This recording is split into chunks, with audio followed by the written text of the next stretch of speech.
Hello, everyone. I'll just let everyone slowly join now. If you could just straight off the bat, if you could all just mute your microphones so we don't get any background noise there, and then I will start the session.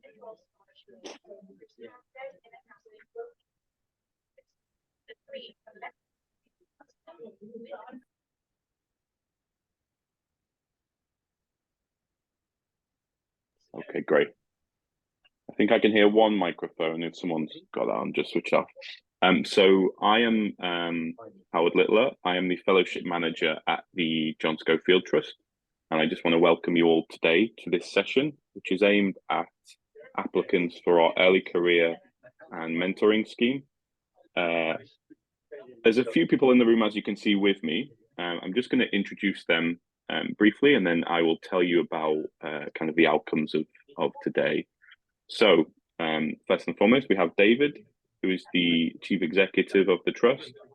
He kind of oversees the Trust's work, and you'll be hearing a lot from him if you are successful in this process, as it's myself and David who is kind of your first point of contact within the Trust. I am the Fellowship Manager, as I mentioned, so I will be often communicating with you throughout the year. And both David and I will be involved in the mentoring matching process, and then any support and help you need, as well as setting up things like the monthly masterclasses. We're also really happy to be joined by Melissa and Angela. So firstly, Angela Clark is one of our senior fellows. And if you're not familiar with the lingo yet, senior fellow is basically mentor.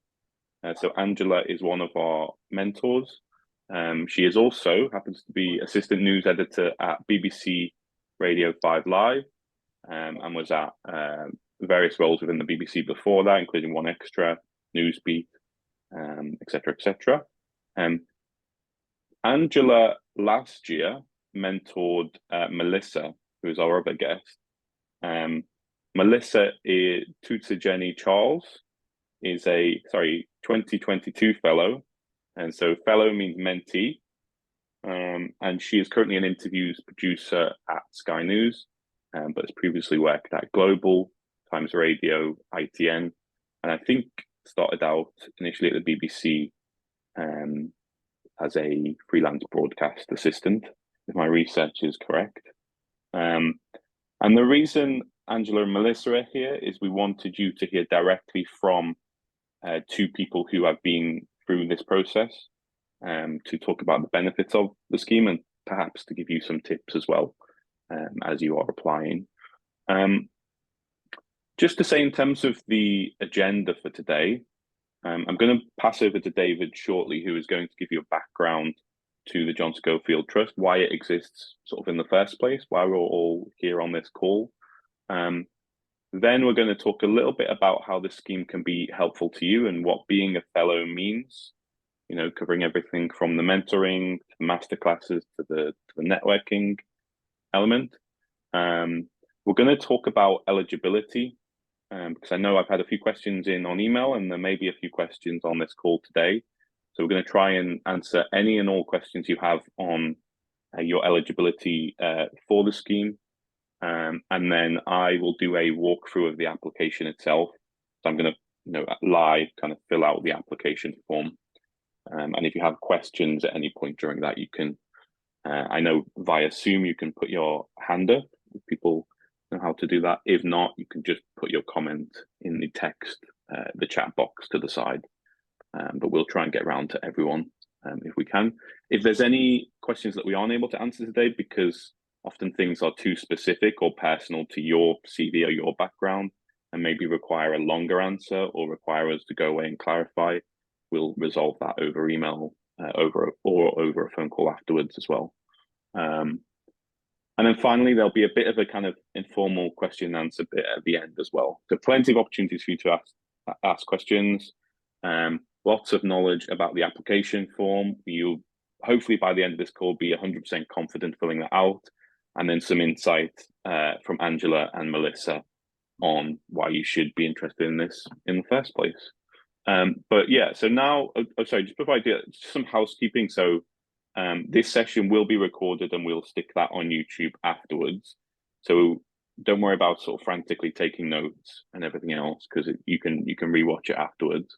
And then also I mentioned how to ask questions. The best way to do that from these Zoom sessions is actually to put them in the chat box, and then I will be looking at that and I can prompt you to perhaps speak your question kind of midway. So those are just the two housekeeping things.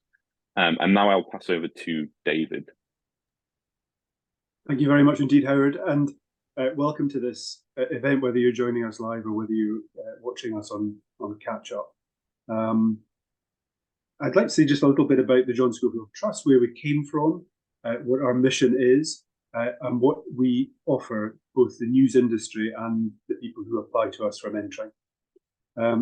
John Schofield was a BBC and Channel 4 journalist who was killed in 1995 while covering the war in Yugoslavia.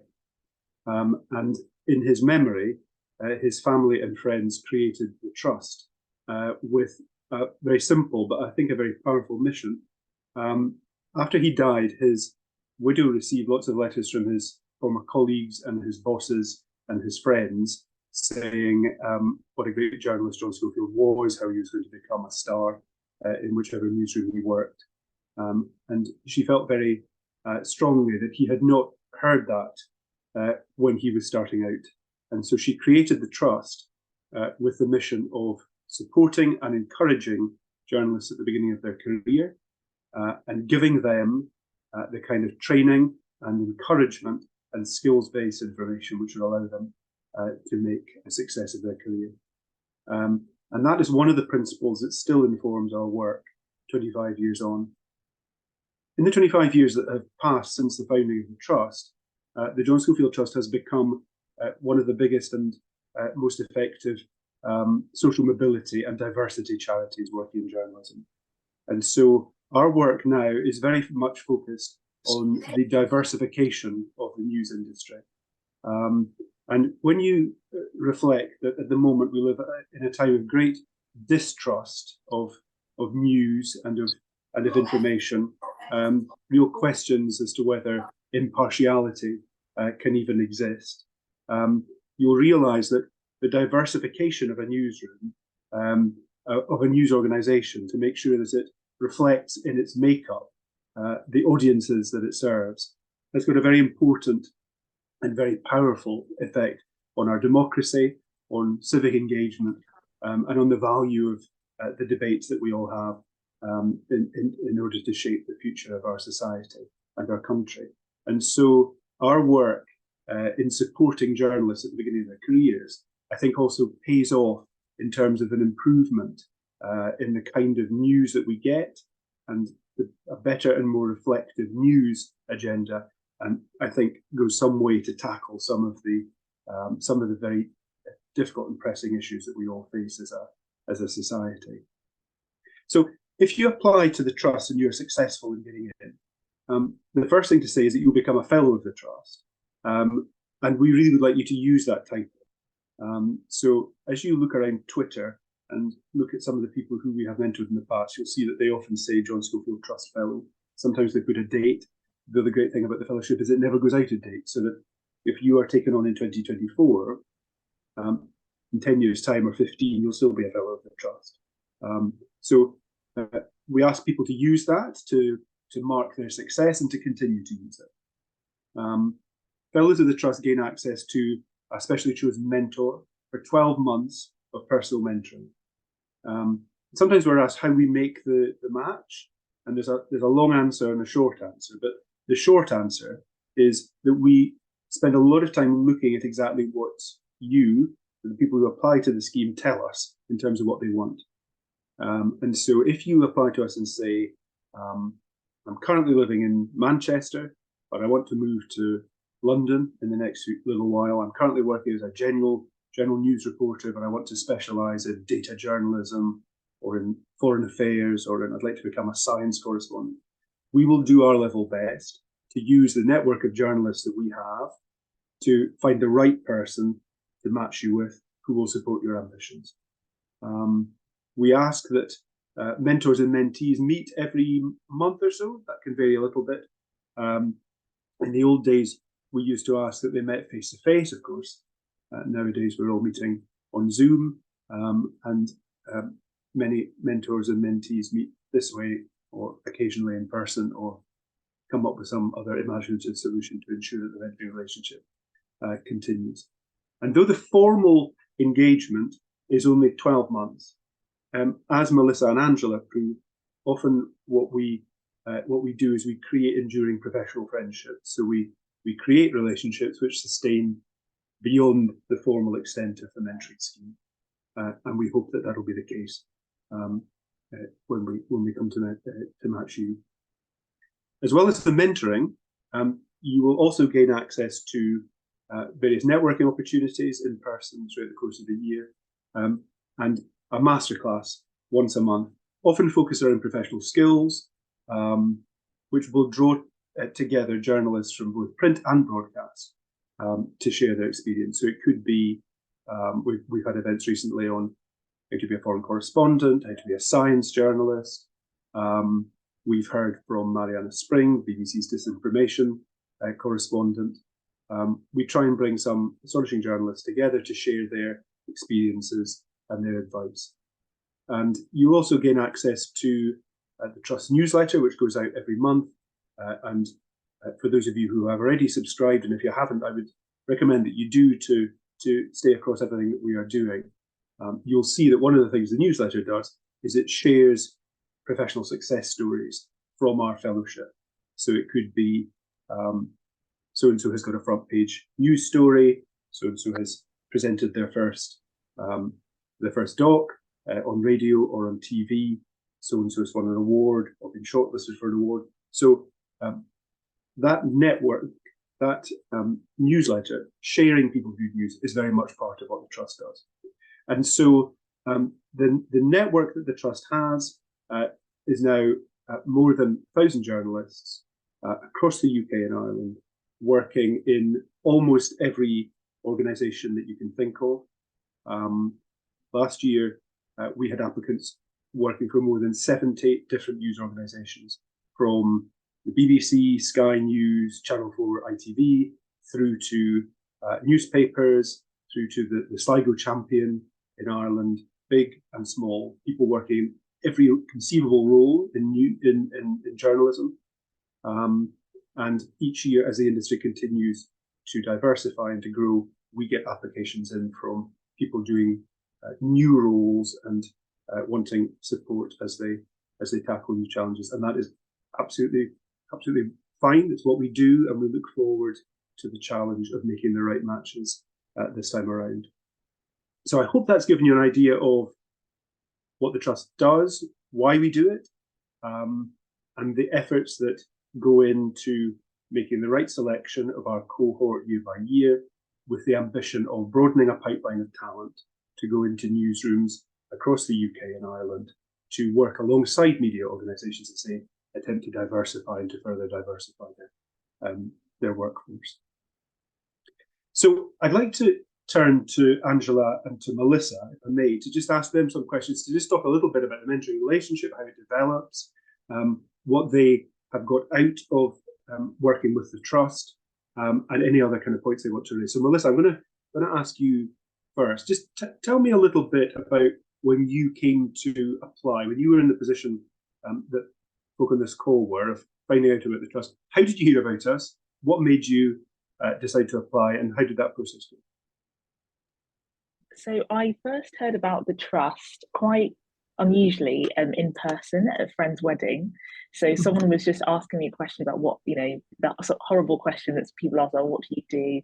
And they told me about the John Schofield Trust when I mentioned that I was starting out in journalism. So I'd say that as a first point of call, it's quite a good reminder that you can, when you talk about stuff in real life, people do kind of spread stuff around still. And so I first heard about it just sort of through word of mouth. And I didn't realise at the time that there was this kind of provision for people who weren't necessarily trying to break into the industry, but were kind of, they had the first jobs, or they were kind of settled in some way. But there are still so many kind of questions that I had at the time about, how do you ask for some support, or how do you ask for kind of an opportunity to do something in a different team, or just kind of these sort of questions that at the end of a busy news day, a lot of editors are kind of ready to go home and, you know, just ready to kind of end the day, and there isn't that much space for development. And so it just kind of met me at a time where I really wanted that extra sort of breathing space and sort of opportunity to have a sort of one-on-one with someone who was going to really dedicate that time. And I was also fortunate at the time to be working with colleagues as well who were very supportive, and who, when I was speaking about the trust, had said, you know, I know someone who'd done it, or like they were kind of able to just reassure me that it was a really useful thing to do. And it was through the process of writing the application that I realised that it wasn't, I had to kind of go away and really think about what it is I wanted to get out of it. I think that's one of the things that really stood out for me as a process, as opposed to like another job application where you're kind of having to say to a future employee, here are all the reasons that I can do this job, and this is what I sort of presenting yourself. It was actually a kind of further reflection as to kind of what is it that you want to achieve, or what is it that you want to really gain from the scheme. And so it was quite a lengthy process of applying for it, just because I had to go away and really think about it and redraft it. But it was really actually good exercise, and I thought that regardless of whether or not I was successful or not successful, I really benefited from having that process, because I obviously needed to ask myself those questions because I was seeking that kind of provision. And it was, luckily it turned out for the better, and I ended up getting on the scheme. And yeah, it took a while. So I'd encourage anyone who is thinking about it to really think about your application, because it is something that you want to kind of make sure that you're really considering and not just rushing into. But it was also, once I got down to it, quite an easy process to fill out the form. Thanks. I think that's a really good point. I mean, Howard will walk us all through the application form in a few minutes, but I think the point you make about just really thinking, what do I want to get out of this? Just being as precise as you possibly can, because it goes back to what I said earlier, which is about the matching process, which is if you are very clear about what you want, that makes our job much easier. Sometimes it means that we will be searching on your behalf for the right person that right hard to find, but at least we will know exactly what you want. And so if you are a bit sort of less clear about what you want, that actually throws us a challenge, because we have to kind of read between the lines. So, you know, if you are desperate to become a sports correspondent based in Wigan, tell us that so that we can do our best to find the right person to match you. So the right person to match you, Melissa, was Angela. And Angela, just say a little bit about, you know, the beginning of the kind of mentoring relationship for you and Melissa. Well, I think in the beginning, Melissa, as she just explained, was very clear about what she needed in terms of support. So I'm based in Salford, in Media City, with 5 Live. I have worked in London in previous years, and I think at the time Melissa was working possibly in Leeds. So we were kind of in the same region, in the northwest and the north. And Melissa was quite clear about what she needed when we first spoke. So we met over Zoom for the first time. We had a brief conversation over Zoom. Melissa was quite clear then, I thought, about what she would need in these early stages. There were other things that possibly throughout our friendship, as work friendship has developed, where I might be able to guess things that she might not need before she realises she needs them. And be able to give advice in those terms. But she was quite clear in talking about the support that she needed. And also we kind of laid some ground rules of how often we would speak, just to see how that would go, to see what would work for us both.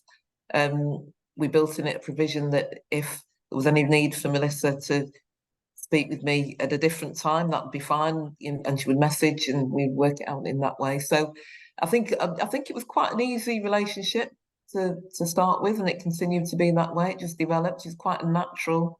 It seemed like we were matched very well, so the process worked, I think, you know. And we're still in contact now. Kind of, we still have our kind of catch ups every couple of months just to check in to make sure everything's okay. But I think we were matched kind of very well, and really kind of the professional friendship has developed across the period of time to help Melissa as she's developed her career and moved on to different projects. And Melissa, you've had quite a few career changes actually since, or perhaps not career changes, perhaps change of employer since your mentoring started. Yeah, and I think that was a really I mean, I wasn't kind of anticipating sort of moving so much, but I guess it was really helpful to have that sort of steady support, because you might develop a good relationship with one person in one organisation, and then you move on to another place. I think whilst some people are quite good at kind of maintaining sort of those networks of support, because I think something that I really encountered as well is that within my workplace, I was also, talking to my colleagues and having the kind of collegiate experience of, talking through various things. It was so lovely having kind of a constant sort of moment to have those conversations with Angela, and knowing that it wasn't necessarily something that was going to be, ending after like I ended one job or moved on to something else.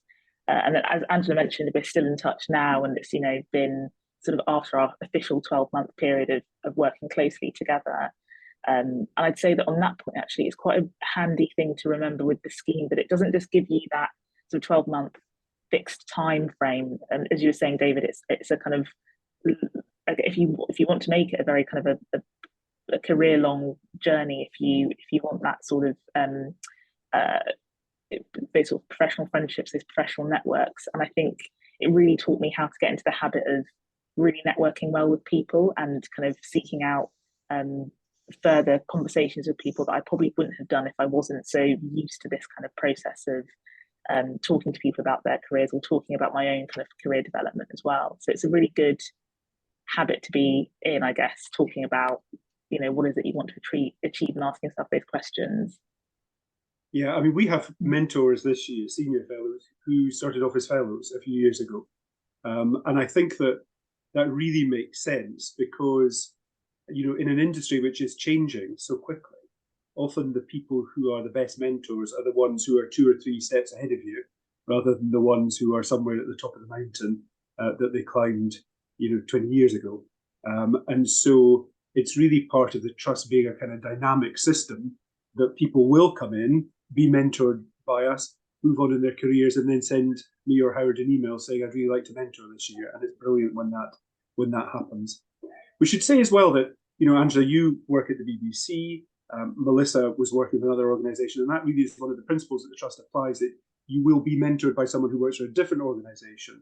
And that the benefit of that is you can have those conversations about, I made a complete fool of myself in front of my boss, or I'm really struggling with this team that I'm in, without the fear that this kind of information is going to come back and sort of bite you in the back.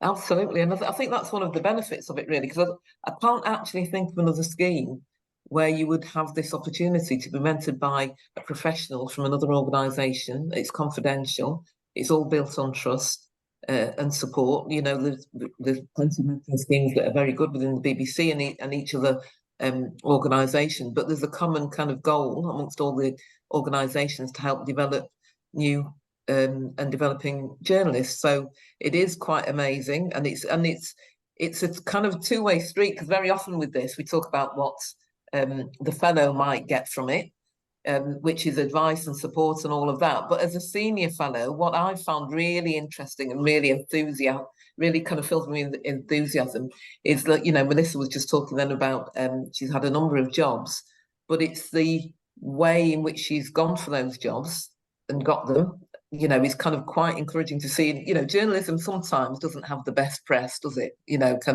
And what is fantastic to see is, one, there's so many people that are interested in joining this scheme, but also seeing the way that journalism is developing through the fellows. So seeing the way that Melissa operates is very different to how I operated when I started at the BBC kind of many, many moons ago.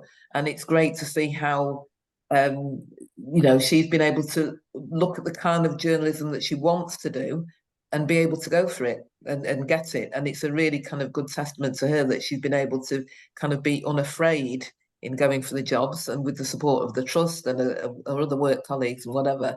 But it's really encouraging to see. So I think it's quite a good two-way process as well. The whole scheme, really, everybody benefits.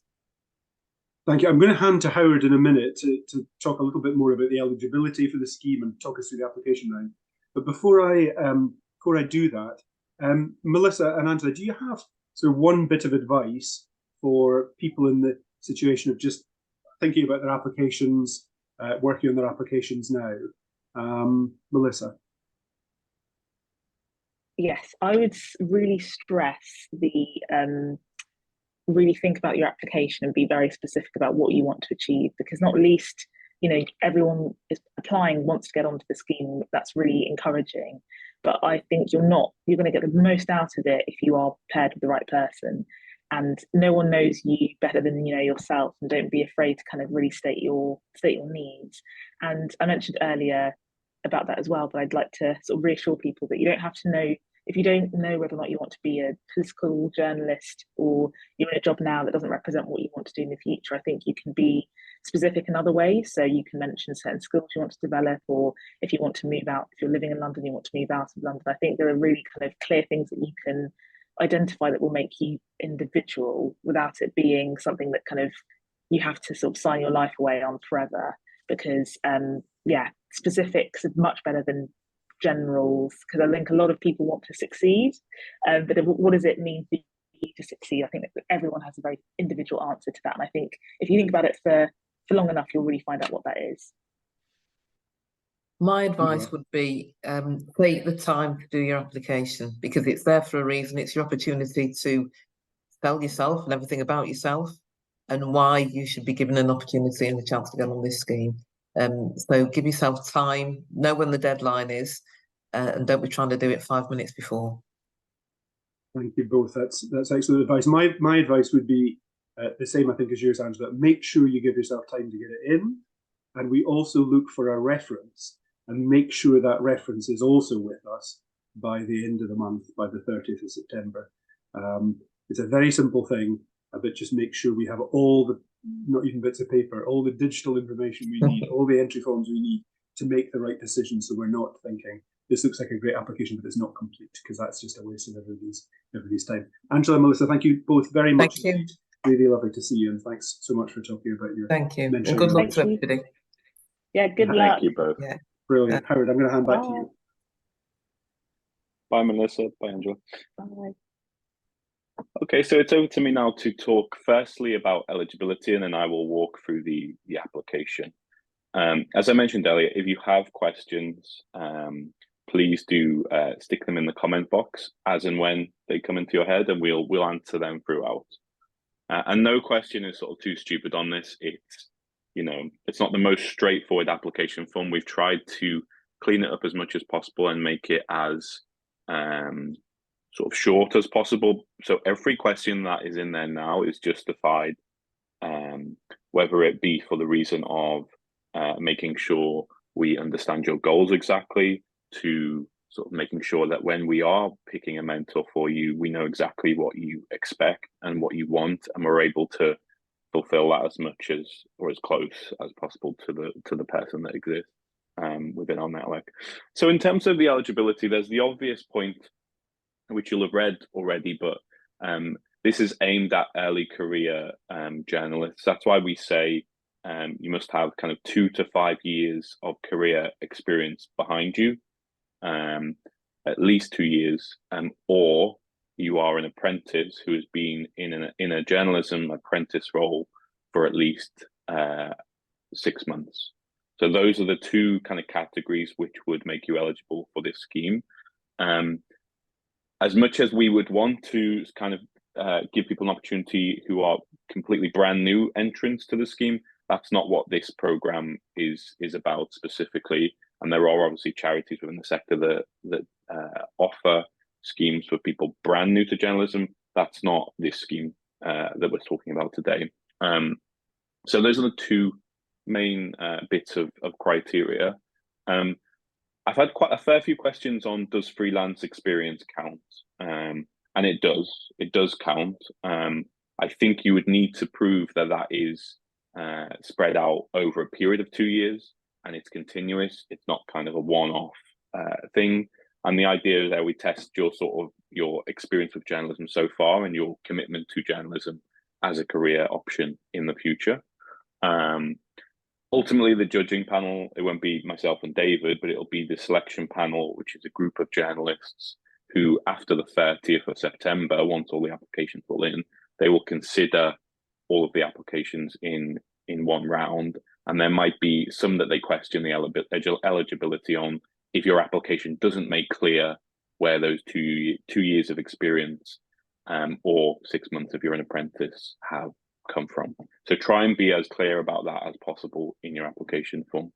And I'm happy to, if you have quite a complicated background, or you've changed careers potentially, but you have had journalism experience in the past, you can email me if you have a specific question about your own eligibility, and I'm happy to kind of talk you through that and kind of make my estimation on whether you would be eligible or not. So obviously you can email info@johnscofieldtrust.org.uk. We've had the question, does student journalism experience before going into a journalism job count? It does count to an extent. I think, if you edited your university newspaper, that's obviously a voluntary role usually, that would count towards your 2 years. But we're really looking for people kind of already with some steps into their career. So that's why we ask for the 2 years. So if you have edited your student newspaper and that is the totality of your experience, it probably would not meet the criteria as it currently stands. If you have that plus a year or 6 months or other bits of work and other bits of freelance, or even better, if you've been in a paid role after that point, obviously that can add to that and make you meet the criteria. So I wanted to say we do cover all types of journalism. I think David mentioned this at the beginning. That includes not just broadcast and not just front of camera or front of microphone, but also people involved in the production of journalism, so behind the scenes, if you like. And then obviously print is something we really do encourage. So if you're in digital or print or broadcast, we welcome your application. The other thing to say is we don't expect you to be working for massive, big organizations. You can be, and you can apply, obviously, if you're from the BBC or Sky or Reach PLC or other. But if you're also from a tiny local newspaper or a tiny kind of podcast company, etc., we welcome your applications as well. You might see, obviously, if you look at the senior fellows page, you might see all these amazing profiles of mentors who have had really prestigious careers and are having prestigious careers, and they maybe anchor sort of Sky News, and you think, "Ooh, I'm not there yet," and I worry about. I've heard this before in terms of the feedback we get, that people worry about whether they would be eligible because they're not from such a big operation or such a big organization. If you can evidence that you have 2 years of experience or 6 months, in the case of an apprentice, you're eligible for the scheme.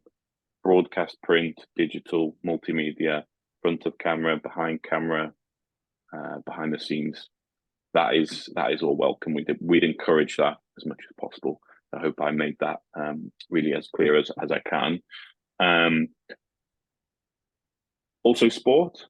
We've started more and more to take people from sports journalism, and that is something that we are growing in terms of our network. We do have senior fellows from all sorts of sports reporting, whether that be at a local Reach newspaper, so the Liverpool Echo. We have senior fellows from there, and then right through to actually some Formula One mentors. So we do cover sport. Someone just asked then, is the program available to journalists working outside the UK? This really depends. I think we primarily serve, in terms of our charitable purpose, we primarily serve UK citizens, and obviously in Ireland as well. That is our kind of remit, if you like. But if you are, say, a UK journalist who is temporarily, maybe you're covering elections in another country, in Europe or in America or somewhere else, but you're from the UK and your future plan is within the UK and within journalism within the UK, or you work for a UK media organisation, that would be quite clear cut for us, as you would be eligible. If you are permanently abroad or working in a non-UK or non-Ireland media organisation, it would be more questionable whether this scheme would be for you. So that there isn't a kind of straightforward yes or no to that. It would depend on the circumstances.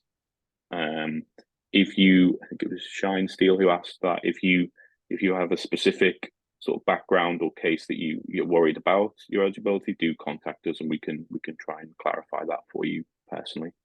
I was also going to say, we aren't going to sort of judge you by how far you have come already. We really are testing sort of potential, and we want to add value to your career as it is.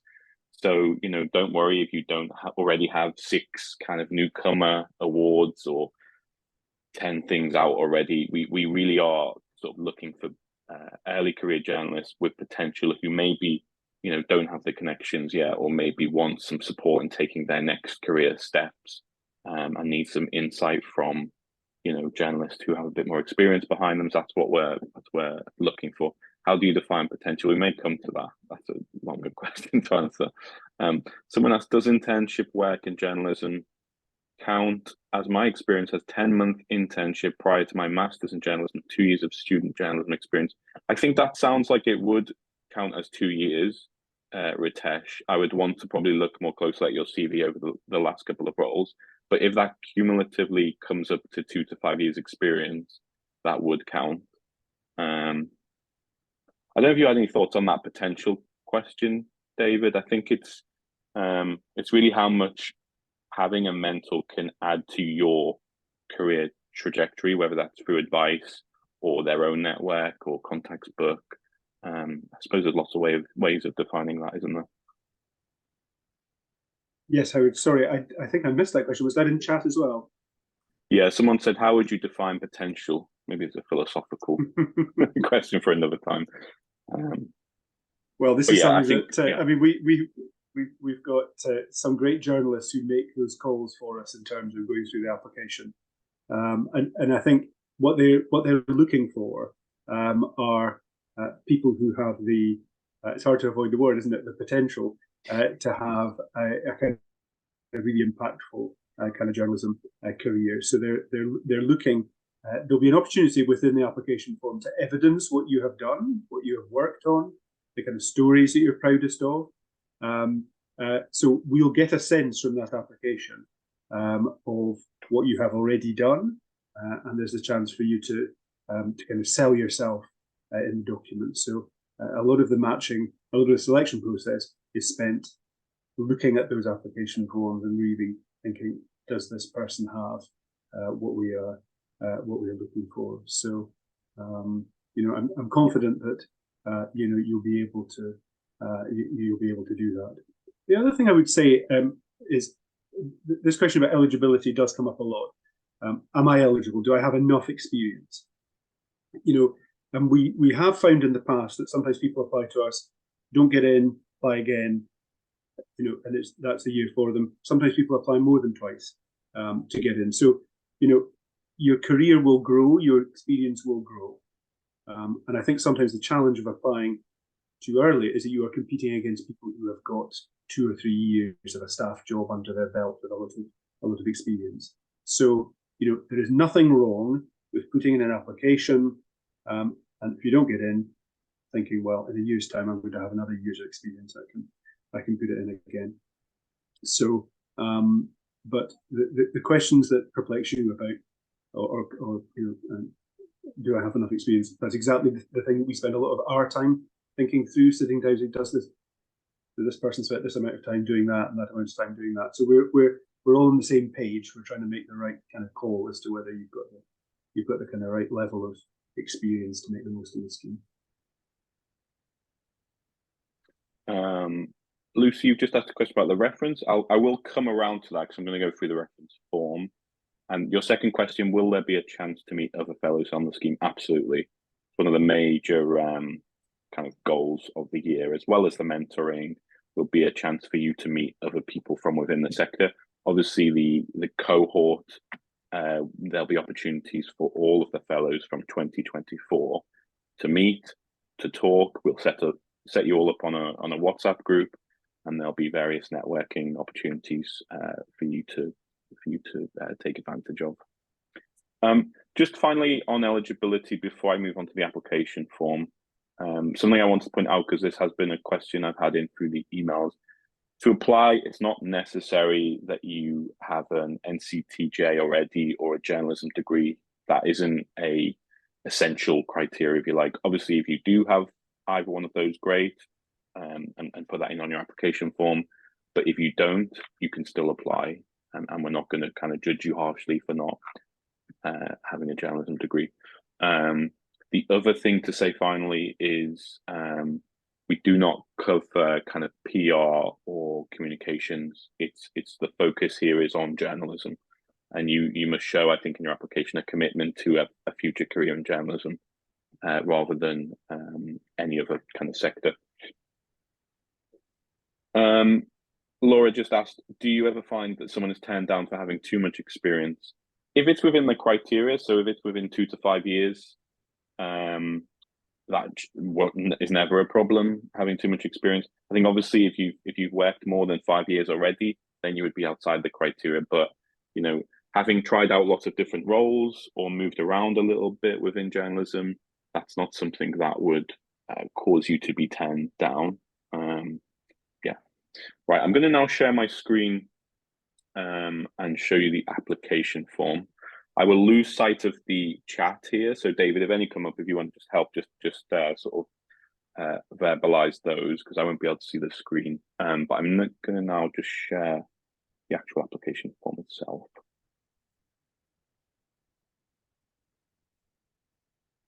While you're doing that, Howard, I think Annie just asked a question, which is, how many people do we expect to apply, and how many do we expect to appoint? So we don't go into exactly how many people applied, though I can tell you that last year our applications went up by 1/3. So we had quite a large number applying to us. And this year we took on 72 fellows. And our expectation is that in 2024, we will take on probably around 100 fellows. And that growth reflects two things. It reflects the fact that the Trust is a charity in Ireland, and that as we enter the second year of applications from Ireland, our expectation is that we'll get a larger number of applications from there, and we'll be taking on more Irish fellows. And secondly, that the number of applicants we receive who work in print and digital tends to go up year by year. So our expectation is that we'll be taking on around about 100 fellows for 2024. But obviously, we won't be sort of forcing that. And if we end up with 95 or 100, 105, then that's also good news. Hopefully people can see my screen now. Currently, it'll be showing the John Schofield Trust website. Obviously, this is the sort of one page for all information. I would say this should be the starting point really for any application, because on here is everything you need to know. Obviously, the links to the form themselves. I should mention that this year, for the first time, not only do we have an English language application form, but also one in Welsh. So if you are a Welsh speaker, you'd be really welcome to apply in Welsh, and we'd take that just like any other application. Just to point out one thing on this page, we do actually, it is a bit of a long form. Obviously, it shouldn't really take you too long to fill out, but I think, as Melissa said earlier, do put preparation time aside to focus on the form. You don't need to go straight into the form to do that. We've posted here some of the questions that we'll be asking you. So you can kind of write those out in a Word document before you actually get into the application. I do want to warn you that one thing that sometimes happens is people will be sort of midway through writing their application on the Google form, and then you might lose internet connection, or your computer might overheat, and you might then lose the application unless you're logged into a Gmail account. So our recommendation would be that you write out your answers, especially for the two big questions which are on this page, in a Word doc first, and then paste them into the Google form, just to avoid that kind of situation. The two parts of your application that we are expecting from you by the 30th of September is filling out the main application form of all the various questions. And then there's a second form which you should be sending to your reference. We'll go through who that reference might be in a few minutes, but those are the two forms that you need to fill out before the 30th. So that's the main application form, which you can see here. And then if you scroll further on down the page, you can submit your reference via this form. Just click on that and send that usually to the actual person that's filling out the reference. Don't fill that out yourself. Send that to your reference to fill out. And obviously, you can share this email address with them if they have any specific questions on that form. But the reference form is super simple. It's just some basic details from them, plus some questions about you. But yeah, just going straight now into the Google form itself. I will just zoom into this slightly.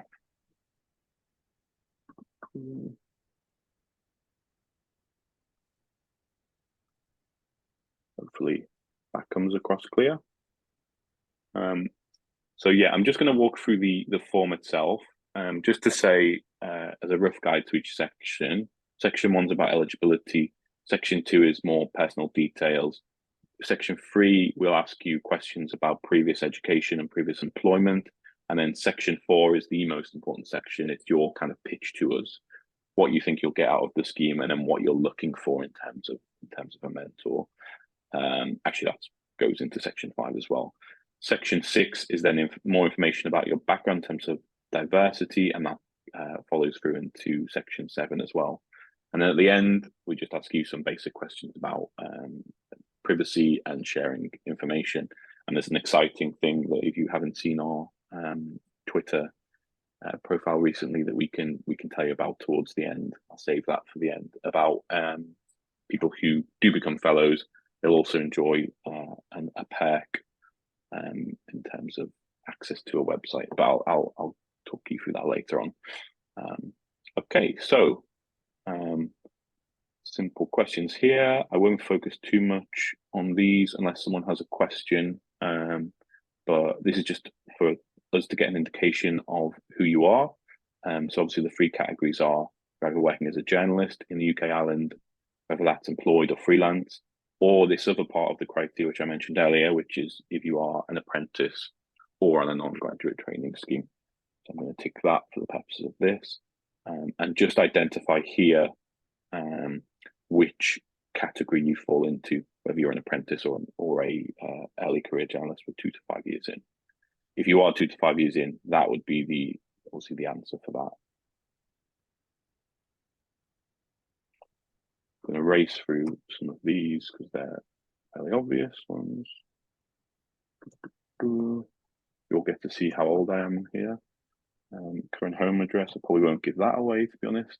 And obviously we want to understand which part of the UK you're from. A lot of the media is obviously based in London, but we have mentors and mentees from across the UK and Ireland. For this one in particular, we sometimes people give us their work email accounts. If you are checking your work email account the most, and that is the one you most regularly check, obviously feel free to do that. In my experience, people's personal sort of Hotmails or Gmail accounts are the better ones. If that's logged into your smartphone, there may be times, for example, when you're on annual leave for a month, but you still want your mentor's still going to be in touch with you over that period. If it's your work email you've given us, which is the email we then give to your mentor, they might not be able to get in touch with you. So just give us the email that you sort of have the most regular access to. Let's put a random answer in there, mobile number. And then we ask some questions around if you have a Twitter profile or a LinkedIn profile as well. But you don't have to give us those. It's just a useful in terms of your background. Current employer. If you aren't currently employed, obviously just write none here and explain that later on. And then we're looking for your post. So, you may be researcher or something. Time and current role. obviously I'm really writing super non-answers for these, but you might in that, for example, write 11 months or 2 years or whatever else. Previous relevant employment history. If you worked at Starbucks 5 years ago, that wouldn't be something we're interested in terms of the application, and that's why the word relevant is in there. Write specifically about recent roles that you consider relevant to this application and anything that might help us understand what your recent experience is. Qualifications, as we mentioned earlier, non-graduates are definitely welcome to apply. You know, we're a social mobility charity. We want people from underrepresented backgrounds. So don't be shy about telling us what your qualifications are or aren't. And I think we wouldn't expect you really to go back as far as kind of GCSEs or A levels, unless that was the most recent one. Just kind of tell us. Also include, sorry, I should say, if there's any non-academic training that you've had that you think would be relevant to the application. So you might have had, I don't know, social media training, and that might be something you would include there, just for us to get a full picture of who you are. It's telling me off and not filling in. Name and location of most recent school, college, or equivalent you attended. This is not so we can go back and sort of contact the head teacher to ask if you were naughty in school or whatever. This is for us to evidence, to anonymize firstly, and then to evidence in terms of the demographics that we're helping. Because obviously one of the goals is to help people from low income backgrounds. So this particular question won't be considered as part of your application for the selection panel, but it would help us evidence statistically kind of our coverage across the country. Similarly for the did you graduate from university? Okay, we're getting into the kind of juicy stuff now. So your digital skills and experience. So if you have, as I mentioned, if you have had training on social media tools, or I don't know, search engine optimization, or if you are technically trained in how to use a high definition camera or an editing suite or something like that, this would be the point at which to tell us about that.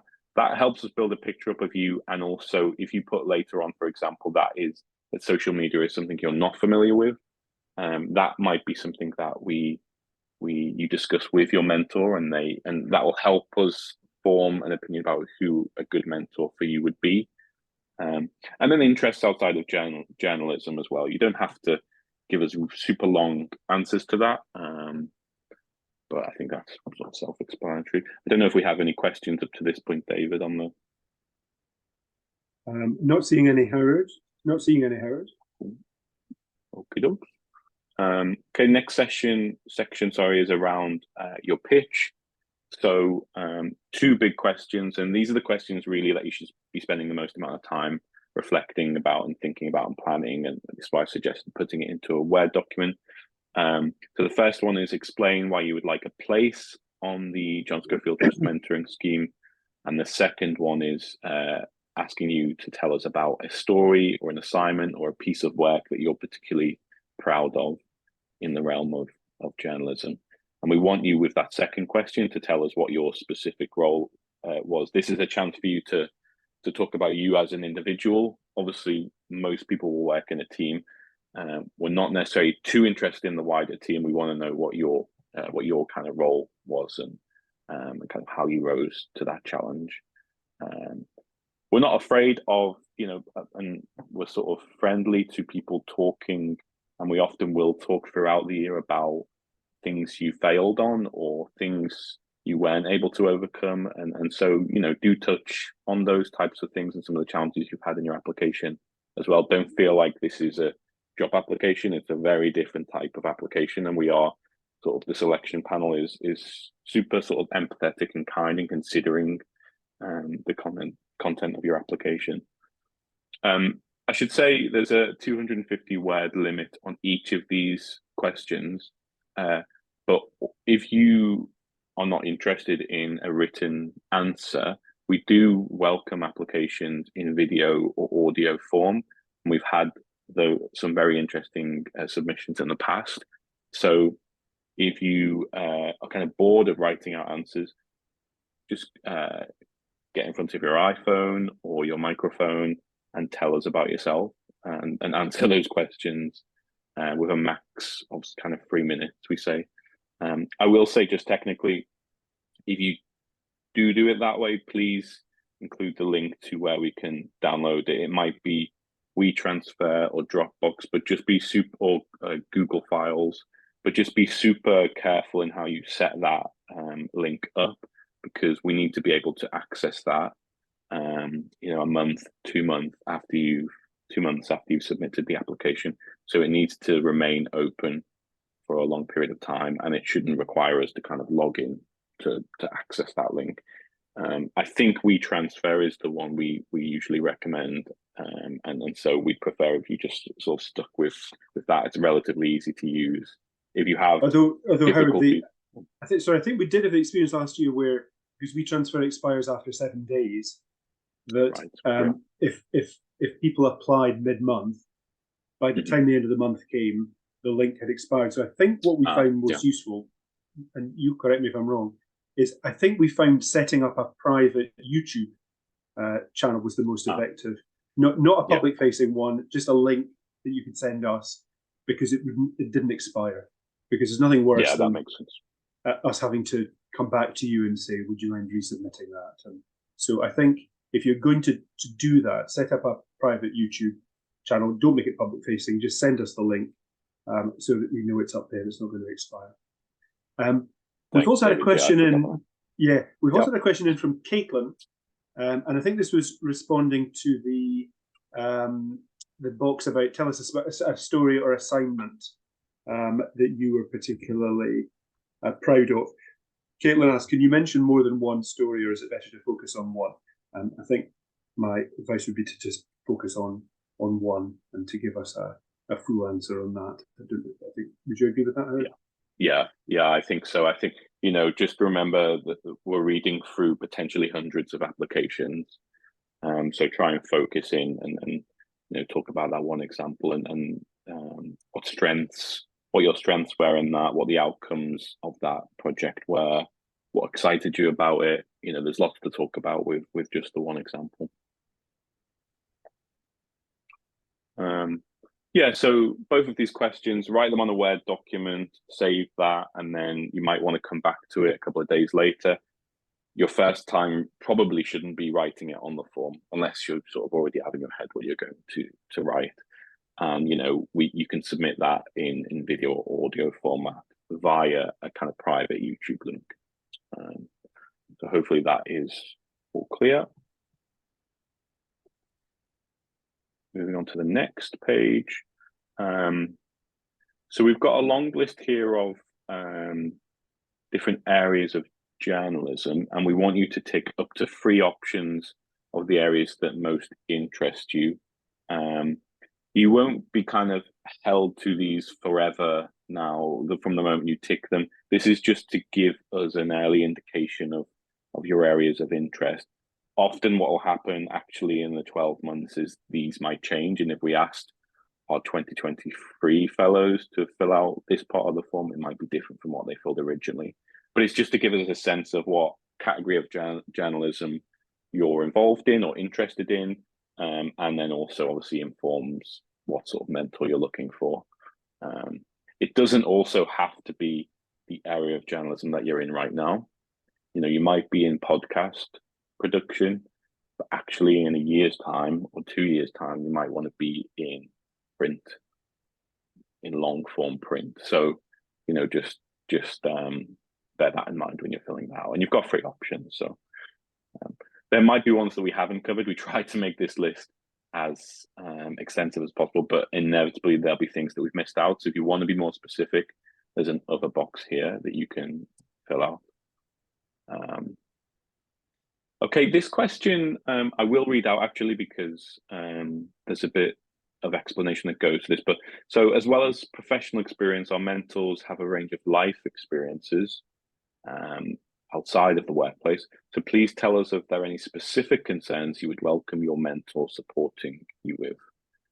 this might be barriers that you currently face. This might be life experiences that really inform your work now and your life now. You may have a marginalized characteristic that you want to mention here that would be relevant, I think. You may have had significant career changes that you want to tell us about.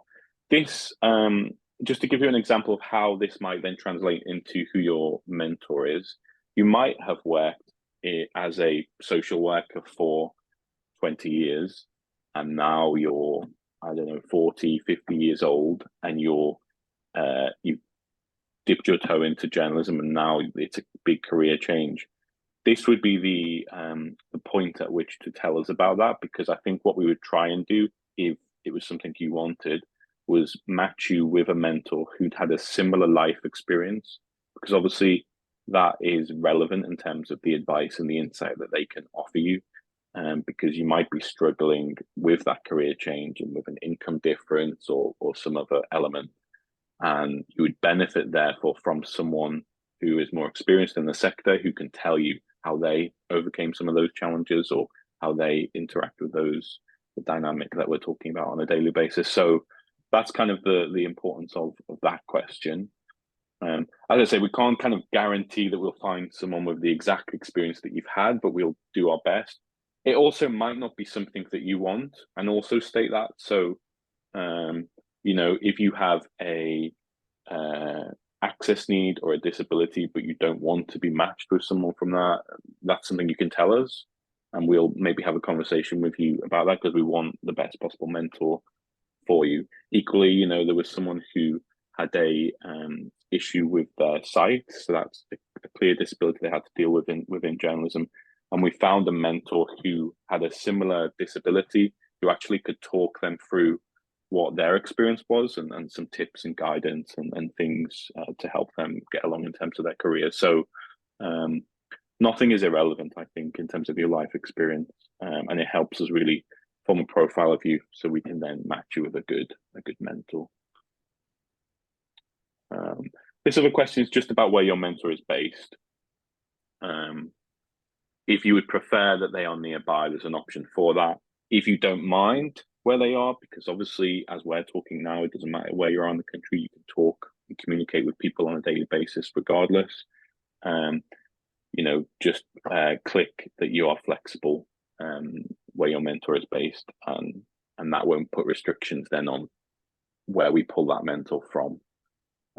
I should say at this point that if you are in, I don't know, Cornwall, and your mentor, eventual mentor is then in London, it might be that we can help you with the expenses of meeting your mentor, to kind of alleviate that distance and that barrier a little bit. But the mentoring overall is a mixture of virtual and in person. So bear that in mind when you answer those questions. And then we've added a question this year where we ask you to maybe have a look at our senior fellow page as it is, have a look at some of our supporters on social media, or even if they aren't from that category, if they're a journalist that you look up to. We can't guarantee that those will be the people who then mentor you, but if there's people in the sector who you really think that would be my perfect mentor, they have life experiences to me, or they're in a job that I want in 5 years' time or 1 year's time, please do list them out here. And we can't guarantee anything, but we'll do our best. Just on that question of location, it's maybe worth saying that one of the matches we made for this year is we have a mentee who is a news reporter in the Channel Islands, and we matched her with a mentor who works in Orkney, and so completely other ends of the country. But it was a great match, as it turned out, because the mentor that we had in Orkney was very experienced about basically working his patch on an island and forming the kind of relationships that gave him great stories, and it worked out really well. Though geographically they probably couldn't have been further apart in terms of the UK. So you know, if you're willing to work with that level of flexibility when it comes to that question, then you know, it'll free us up to make some imaginative matches. I skipped a couple of questions there, which are just kind of straightforward questions. But hopefully these won't need too much of instructions or anything, because it's quite straightforward questions. But I'll just race through these. And if I just to say on the application form element, this year we're offering everyone who becomes a fellow access to the Washington Post for free for a year, and that's something that the Washington Post we've been in discussions with, and they've in the last few weeks confirmed. So that's obviously a great added bonus to the scheme, and something all the fellows will enjoy. So there's a question at the end here which just gives us your consent to share your name and your email address. We won't be sharing any other part of the form, just your full name and your email address. So make sure you tick that if you want access, or obviously tick no if you don't. Okay, that's the end of the application form. I'm just going to go really quickly through the reference form. You don't have to submit these two things at the same time. It's a really good idea to, as early as possible, confirm who your reference might be. This can be someone who has experience with you in the workplace, someone who can speak to your qualities and maybe your challenges as well, and someone, most importantly, who's willing to fill out this form and give you that reference before the 30th of September. You access this form via this page. You can see this section, okay, I'm interested, what now? And you click on this. As I mentioned earlier, this should be submitted by your referee, not you. So just send them this link here and ask them to fill that out by the 30th of September. It's probably a good idea to check in with them way before that, at least a couple of days more, probably 7 days before, and just check in and make sure they have filled that out. Because if that isn't done by the 30th, that will not count as a complete application. But yeah, it's a really simple form. So they're just giving us their basic details, and then we ask them what their job title is, what their employer is, and your name, their relationship with you. So they may have been a line manager, they may have been a colleague, they may have been a senior manager from the newsroom or from the workplace that we're talking about. And then we ask them 2 questions about you. So we ask them what qualities you have and what makes you stand out. And then I think we've actually put a typo on that because we put 2,500 characters. Sorry, that's characters. That's fine. I thought that was words. It's a lot to read. And then the second question is how and why they think you would benefit from the mentoring scheme. And obviously they might have a perspective that you aren't aware of, but will be useful in terms of us understanding you as an applicant. And they might say something you don't expect, or identify a kind of learning need that we can then match you with a mentor on that basis. So that's the reference form. Just to say one more time, I'm probably a broken record, but both of these forms need to be submitted before the 30th, the main application form and then the reference form. They don't have to be submitted at the exact same time. I hope everyone found that useful. I'll just stop sharing my screen so I can see the comments again. I don't know if anyone had any questions based on what was just discussed, the application form itself. Anyone not understand one of the questions or want me to talk a little bit more about that?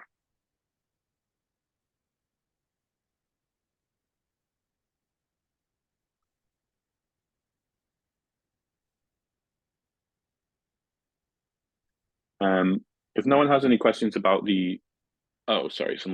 so what sort of reference would you look for from freelancers? I think in that scenario, maybe someone you have worked for.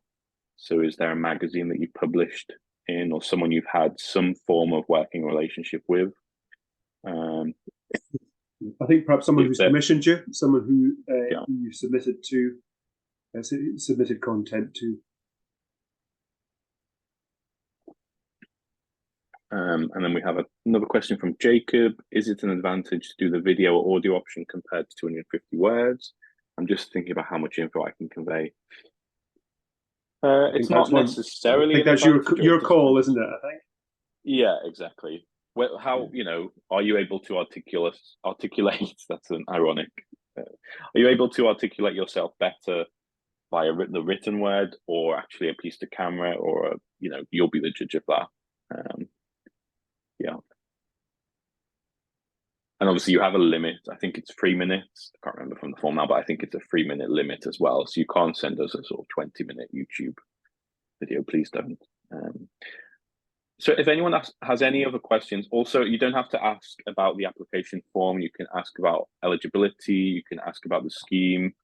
Any questions in relation to the early career and apprentice mentoring scheme, just either throw them in the comment box, or you can speak up on the call now.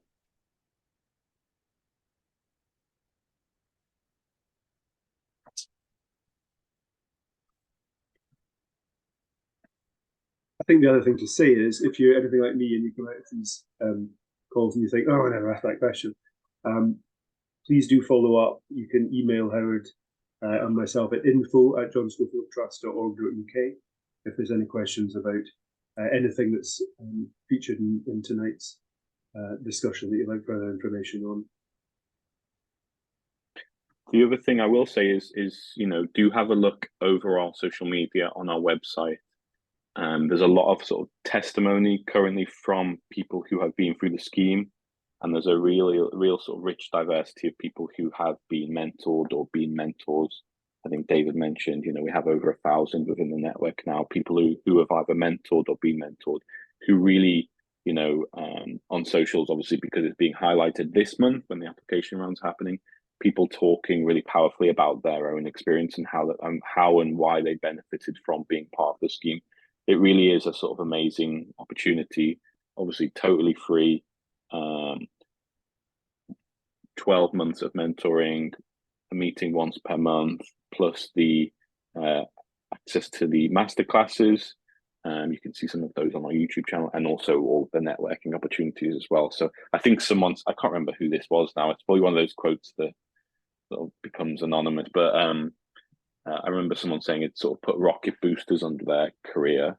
We can't obviously guarantee that in every single scenario, but I don't think that person was unrepresentative of the wider sort of sample of mentees, because you can really gain some crucial insight and some guidance on your next steps. Angela and Melissa touched on it a little bit, but the conversations can really range from I have confidence issues, or I'm nervous in kind of big meetings and speaking up about my ideas. What can I do? And maybe your mentor will talk you through some tips, or maybe you'll practice talking about your ideas with your mentor before the meeting, right through to setting a 2-3 year goal that you want to move to a different newsroom, or you want to get a promotion, or you want to get a different type of story out. Those are things that they will work sort of hand in hand with you on. Really through to really practical stuff, like they might help you.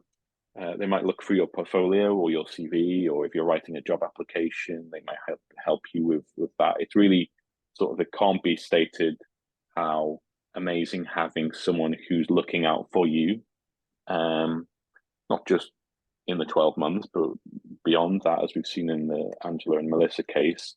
It's really a fantastic opportunity. So I'd encourage everyone to give it a go. And as David said, if you don't get through this year, you can obviously apply it in future years as well. But if we don't have any other questions, I think just going to wish all of you the best of luck. Thank you, Pfizer. And yeah, any other questions, just email us through afterwards, info@johnscofieldtrust.org.uk, or you can DM us on Twitter or X, whatever it's called these days. And we look forward to reading your applications and maybe inviting you to become a fellow next year. So thank you, everyone. Thanks all for joining, and good luck with the applications.